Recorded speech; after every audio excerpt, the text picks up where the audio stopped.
বিসমিল্লাহির রহমানির রহিম। রাসূল করিম সাল্লাল্লাহু আলাইহি সাল্লামের জামানায় আয়ামে জাহিলিয়াতের যুগে একজন সাহাবী, তার নাম হলো হযরতে দাহিয়াতুল কলব। হযরতে দাহিয়াতুল কলব বললেন, ইয়া রাসূলুল্লাহ, ইয়া হাবিবাল্লাহ, কলমা পড়লে সমস্ত গুনাহ মাফ হয়, কিন্তু আমি সাহাবী যে অপরাধ করেছি এটা মাফ হওয়া সম্ভব না। আল্লাহ নবী বললেন, ও দাহিয়া, কি এমন অন্যায় তুমি করেছো? তুমি বলো, তোমার ঘটনা খুলে বলো। দাহিয়া বললেন, ইয়া রাসূলুল্লাহ, ইয়া হাবিবাল্লাহ, আমি যখন ব্যবসায় যাওয়ার সময় আমার স্ত্রী গর্ভবতী ছিলেন। ওই সময় আমার স্ত্রীকে আমি বললাম, ওগো প্রাণের স্ত্রী, তোমার গর্ভে যেটা সন্তান আছে ওটা যদি মেয়ে হয় তাহলে গলা টিপে হত্যা করে ফেলবে, আর যদি ছেলে হয় ভালো করে যত্ন করবে, আদর স্নেহ দিবে, ভালোবাসা দিবে, মেয়ে হলে গলা টিপে হত্যা করে ফেলবে। এই কথা বলে আমি বাইরে চলে গেলাম, ব্যবসা বাণিজ্যতে চলে গেছি। আল্লাহ রাব্বুল আলামিন আমার ঘরে একটি কন্যা সন্তান দান করেছিলেন।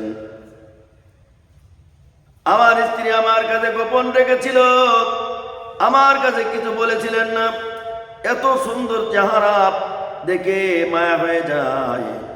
আমার স্ত্রী এটা মারতে পারে নাই, তিনি গোপন রেখেছিলেন। ইয়া রাসূলুল্লাহ, ইয়া হাবিবাল্লাহ, 5টি বছর আমি ব্যবসায়ী ছিলাম। এই ব্যবসায় অবস্থায় আমি যখন বাড়িতে আসলাম, বাড়ি আসার পরে যখন দেখলাম আমার কে যেন আব্বা আব্বা করে ডাক দেয়, আমি বললাম, বিবি রে, আমার তো কোনো মেয়ে নাই, কে এই মেয়েকে আমাকে আব্বা আব্বা করে ডাকে? ওই সময় আমার স্ত্রী বললেন, ও দাহিয়া, প্রাণের স্বামী আমার, আসলে আমি তোমার কাছে চিঠি দিয়েছিলাম যে আল্লাহ একটা পুত্র সন্তান দান করেছে, কিন্তু ওটা পুত্র নয়, কন্যা আল্লাহ রাব্বুল আলামিন দিয়েছিলেন। তুমি তাকায় দেখো, তোমার চেহারার সঙ্গে মিল আছে। এত সুন্দর চেহারা, এটা দেখে আমি মায়া লেগে যায়, আমি কিছু করতে পারি নাই। এই জন্য তার নাম রেখে দিয়েছিলাম জামিলা, সুন্দরী। আমি তাকে হত্যা করতে পারি নাই। হযরতে দাহিয়াতুল কলব বলছে, ইয়া রাসূলুল্লাহ, ইয়া হাবিবাল্লাহ, আমি যখন শুয়ে আছি, আমার মাঝখানে মেয়েটি আমার পাশে যখন আমার দিকে তাকায়, আমার চেহারার দিকে তাকায়, আর ঘুরে ফিরে আমাকে চুমা খায়, আমাকে এত চুমা খায়, এত আদর করে, ওই অবস্থায় তারপরও আমার কোনো মায়া লাগে না, কোনো দয়া হয় না। এরপরে রাতটা খতম হয়ে গেল। একদিকে মেয়ের প্রতি মায়া, তাও আমার কাছে লাগলো না। আমার মেয়ে তো আব্বু আব্বু করে ডাক দেয়, তারপরে আমার কোনো দিলে রহম হলো না। আমি চিন্তা করলাম, যদি আমার মেয়েকে বাঁচায় রাখি তাহলে আমাকে সবাই নেতা হিসাবে মানে, আমি এক হাতে, এই হাত দিয়ে আমি 1 নয় 2 নয়, আমি আমার মেয়েসহ আমি 69 জনকে আমি জ্যান্ত কবর দিয়েছি। ইয়া রাসূলুল্লাহ, ইয়া হাবিবাল্লাহ। এরপরে আমার বিবিকে আমি বললাম, বিবি রে, আমার মেয়েটাকে সুন্দর করে সাজায় দাও, আমার মেয়েকে জীবনের শেষ খাওয়ায় দাও, আমার মেয়ে যেন আর কোনোদিন বাড়িতে না আসতে পারে। নতুন পোশাক পরে দাও। আমার স্ত্রী আমার মেয়েকে সুন্দর করে সাজাই দিয়েছে। আমি যখন পোশাক পরা অবস্থায় দেখলাম এত সুন্দর চেহারা, এত সুন্দর লাগছে, তারপরও আমার দিলে কোনো রহম হলো না। আমি বললাম, জামিলা, আমার সঙ্গে বেড়াতে যাবে? কারণ হলো আমি অনেকদিন বন্ধুর বাড়িতে যাই নাই, আজকে আমি বন্ধুর বাড়িতে তোমাকে সঙ্গে করে নিয়ে যাব। জামিলা এই কথা শুনে খুব আনন্দ পায়। মনে মনে চিন্তা করলো, আমার আব্বুর সাথে আমি কতদিন পরে বেড়াতে যাব। আমি একটা কোদাল কাঁধে নিয়েছি। আমার মেয়ে বলছে, আব্বু আপনি কেন কোদাল নিয়েছেন? আপনি তো বেড়াতে যাবেন, কোদাল কি করবেন?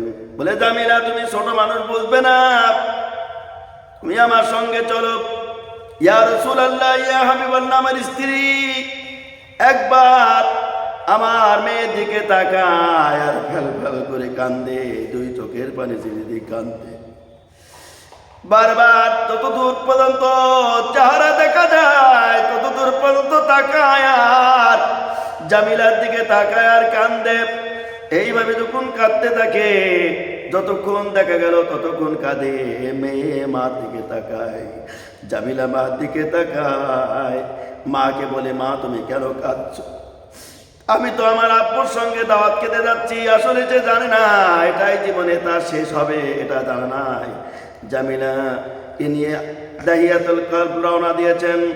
অনেক দূর অতিক্রম করার পরে মরুভূমির উপরে এবার বলছে, ইয়া রাসূলুল্লাহ, ইয়া হাবিবাল্লাহ, আমি ওখানে বসলাম।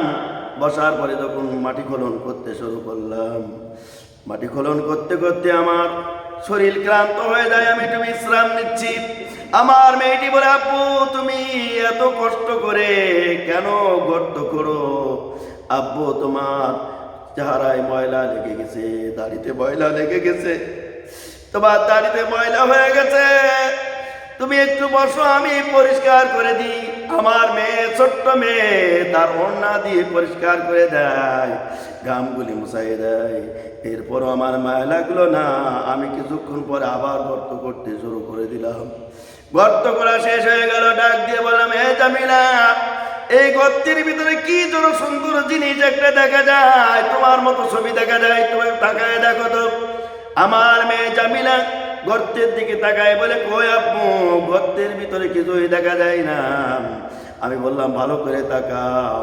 এবার আমার মেয়েটি যখন সাপড়ায় তাকাইছে, পিছন থেকে লাথি মেরে গর্তের ভিতরে ফেলে দিলাম। গর্তের ভিতরে ফেলে দেওয়ার পরে আমি তখন আমার মেয়েকে, এবার আমার মেয়ে বলছে, আব্বু তুমি আমাকে মেরো না, মেয়ে হয়ে যদি বংশের কলঙ্ক হয়ে থাকি তাহলে আর তোমার বাড়িতে কোনোদিন যাব না। বারবার আমি মায়ের কাছে বলতাম, আমার মা বলতো তোমার আব্বু আসলে তোমাকে মেরে ফেলবে, জ্যান্ত খবর দেবে। আমি বলতাম, আমার আব্বু যদি একবার কানা দেখে কোনোদিন আমাকে জ্যান্ত খবর দিতে পারবে না। আমি বারবার তোমার চিন্তা করতাম, কিন্তু আমি জানতাম না তুমি আমাকে এইভাবে জ্যান্ত খবর দেবে।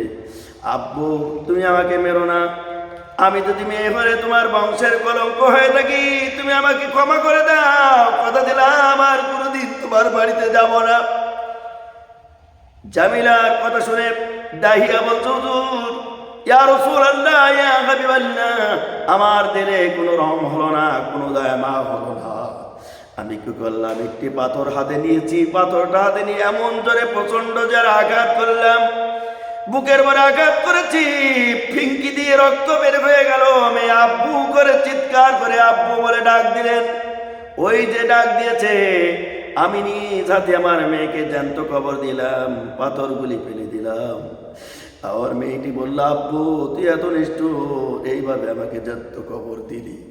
ইয়া রাসূলুল্লাহ, ইয়া হাবিবাল্লাহ, আপনি, আমি সেই জন্য বলছি আমার কোনো গুনাহ, আমার মনে হয় কলমা পড়লে সমস্ত গুনাহ